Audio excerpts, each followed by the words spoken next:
This is no ordinary book.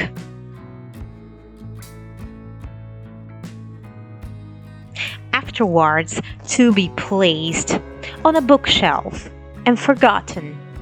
This is a book for daily use, for moments of trouble, when we feel in need of orientation and guidance, a bedside book, a book to be constantly on hand, to take with us in our hand luggage when we travel. In other words, this is a book offering something very special to each person who may read and study it. A book which brings peace of mind and which comforts in times of bereavement. A book even for those who have only a faint knowledge or belief in God and Jesus. This is a book which can change lives by bringing tranquility out of chaos, certainty out of disbelief, compensation for both material and spiritual losses. But most importantly, it brings us answers to many questions that we may have been asking. Those famous questions such as, who and what am I? Where did I come from? What am I doing here? Where am I going?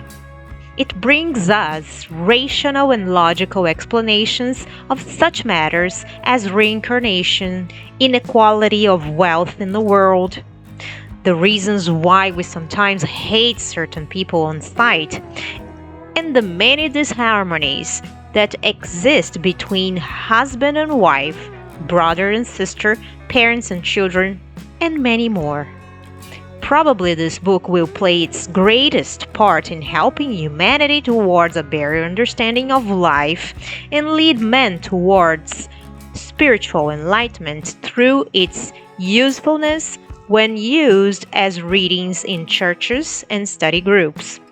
It can also be of great help at times of stress, grief, or when we are at a loss to know what to do. To open the book casually after a moment's thought and read at the point where our eye first falls upon the page. Finally, but certainly not the least of its uses, is that it brings the key to the Bible parables in everyday language together with the deep meanings behind the teachings of Jesus. This is the third book of the doctrine as codified by ALLAN KARDEC, whose real name was Hippolyte Léon Denisard Rivail. And we offer here a brief biography of this remarkable and dedicated man. He was born in Lyon, France, on October 3rd, 1804, into a family who for many generations had been either lawyers or magistrates. He was an intelligent child and was taught high principles of honor and morals by his parents. At an early age, he showed strong inclinations towards the sciences and philosophy. When he was 10 years of age, he was sent to the Institute of Pestalozzi at Yverdon in Switzerland, where he soon acquired the habit of investigation and learned the art of free thinking. At the age of 14, he began to give free lessons to schoolfellows who were less advanced, and on occasion was asked to teach officially by Pestalozzi himself in his absence, due to his natural ability in this field. He became a fervent disciple of Pestalozzi and was much loved by the great man. In 1822, at the age of 18, Hippolyte returned to France. A year later, he took up residence in Paris and in 1824 published his first book entitled A Theoretical and Practical Arithmetic Course. This was so successful that it continued to be reprinted till as late as 1876.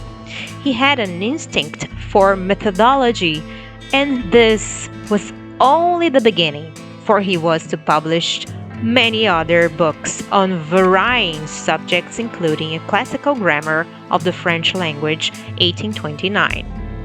Some of these were adopted by the French University, and the sale of these books rendered him a sufficient income to live on, while he continued to give free lessons to school children. He taught chemistry, mathematics, astronomy, physics, rhetoric, comparative anatomy, and physiology. He spoke fluent Italian and Spanish, had a profound knowledge of German, English, and Dutch, and some knowledge of Latin, Greek, and Gallic. He also translated a number of books, choosing those which he liked best. These included several by Fenelon, which he translated into German. He opened his first school in 1825. It bore the name First Grade School, École de Premier Degré, for superior teaching, and the following year he opened the Revival Technical Institute, whose teaching was based on that of Pestalozzi. He married Amélie Gabrielle Boudet on February 6, 1832. She was 9 years his senior, a writer, teacher of fine arts, poetess, and artist. She was a perfect companion and helper, being dedicated and uncomplaining. She played an important part in all her husband's activities and sustained him through many financial difficulties encountered during his life, and greatly assisted him in his teaching. This extraordinary man could have become renowned and wealthy through his various talents. But this was not to be. He was a man with a mission. Between 1848 and 1850, an explosion of spirit phenomena occurred in America and even more strongly in Europe. In the last book of the codification, posthumous works published by Amélie, KARDEC had written, "It was in 1854 that I heard about table turning for the first time. His friend, Mr. Fortier, brought him the initial news of these extraordinary happenings. The tables also talk." KARDEC's reply to this was, "I will only believe when I see it, and when it can be proved to me that a table has a brain which can think, nerves to feel with, and can also become somnambulic. Until then, allow me to see nothing more than fantasy in these stories." He had always been a disbeliever of such things as ghosts. After various encounters with Mr. Fortier in 1855, he was finally persuaded to attend a séance, and his curiosity was aroused. He then became a frequent visitor at the séances held in the house of a certain Mr. Baudin. It was, in fact, here that he began his studies and research. He was never to become a medium, but was highly intuitive. On April 30th, 1856, a medium in his group received the first indications from spirit of his mission. His wife always accompanied him to all the meetings and eventually became his secretary, upholding him in every aspect of his work. He adopted the nom de plume of Allan Kardec at the suggestion of spirit, so that the works of the codification should not be confused with his own works. The first book of the codification, the Spirit's Book, was published in 1857. This same year, he also began meetings in his own home. A year later, he founded the Parisian Society for Spiritist Studies. The few remaining years of his life were dedicated to his work, the completion of the codification, and to lecturing on Spiritism and its philosophy. He also made exhaustive journeys in order to take the word to as many places as possible, all of which he completed at his own expense. In 1867, he met Léon Denis, who became his disciple and who later published a series of classic works on Spiritism.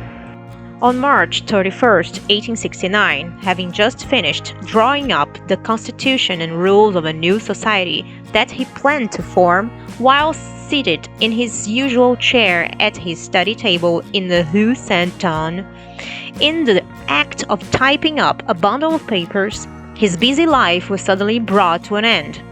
The passing from earth into the spiritual world was instantaneous. A peaceful falling asleep, a fitting end to a life well lived.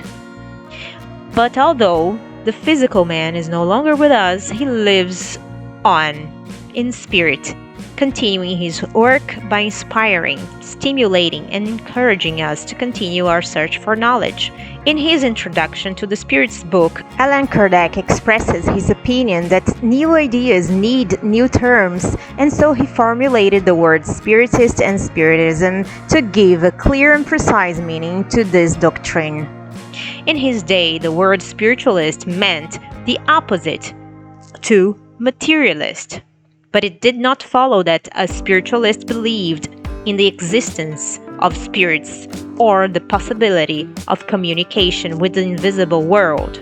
He employed the word Spiritism to stipulate the fundamental principle of the Spiritist theory, which is the relation of the material world with spirits or the beings of the invisible world. A Spiritist is one who adheres to this doctrine.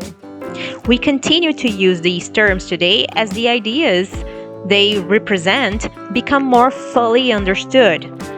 Amongst those ideas is the study of the interrelationship between the two worlds, visible and invisible, the scientific, philosophical, and religious aspects of existence, the ever-pressing need for man to instruct himself, to cast aside all mystery and superstition, to accept responsibility for the life he leads today and the life he is making for himself in the future by his present actions, or lack of them, as the case may be. As life gathers momentum, as the world goes from crisis to crisis at this time, we are more and more conscious of the reality of the truths contained in Kardec's books. As the world prepares for a new epoch, which is already dawning, we realize the need for all humanity to grow towards its knowledge, to seek enlightenment so as to be prepared. When this time will finally be upon the world, then mankind will be able to appreciate the greatness of this man's vision into the future. However, we must not forget one important fact, that in order to meet the future we must make preparations in our today.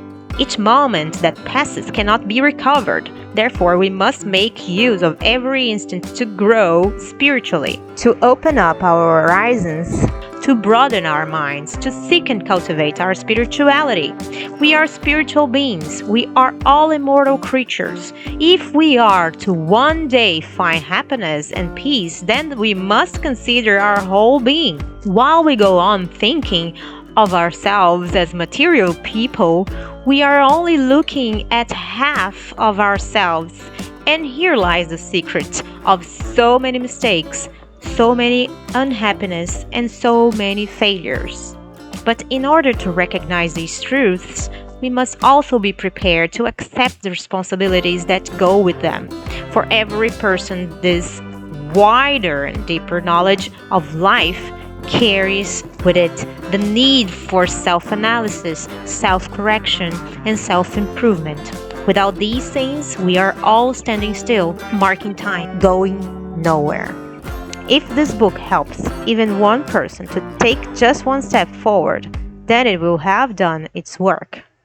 God never demands the impossible of any of us, nor gives us burdens for which we do not have the strength.